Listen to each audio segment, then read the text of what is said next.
अब दूसरे पौधों की बात करते हैं जिनको श्रब कहा जाता है, यानी झाड़ीदार पौधे। अब ये झाड़ियों वाले पौधे कौन से होते हैं? आप झलबेर को देखा है आपने? वाइल्ड जो बेर होते हैं, जजीपस की स्पीसीज को आपने देखा है। छोटे छोटे झलबेर होते हैं।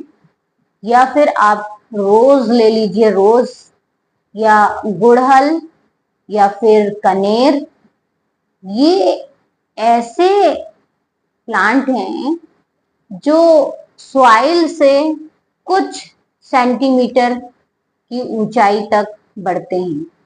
मान लिया कि ये लगभग 30 सेंटीमीटर हो गए, या मोस्टली अगर ज्यादा भी होगी तो 1 सेंटीमीटर तक। और फिर इनमें ब्रांचेस अराइज होना स्टार्ट हो जाती हैं। क्या होता है, ये मिट्टी से लगभग 1 मीटर ऊंचाई तक या कुछ कम भी होते हैं, बहुत से तो बहुत कम ऊंचाई पर ही उनमें ब्रांचेस का अराइज होना स्टार्ट हो जाता है। और इनमें वुड का फॉर्मेशन भी होता है।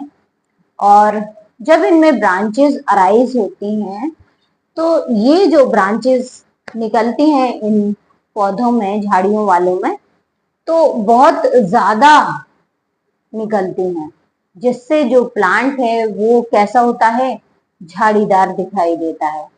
इसीलिए इन पौधों को क्या कहा जाता है, श्रब। क्या कहा जाता है, श्रब। कौन से पौधे हैं?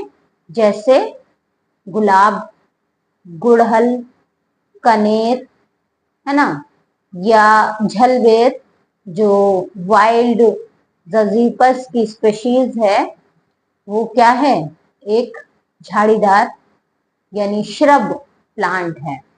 तो इन प्लांट्सों में वुड का फॉर्मेशन तो होता है, लेकिन इनकी वुड की ड्यूरेबिलिटी ज्यादा नहीं होती है।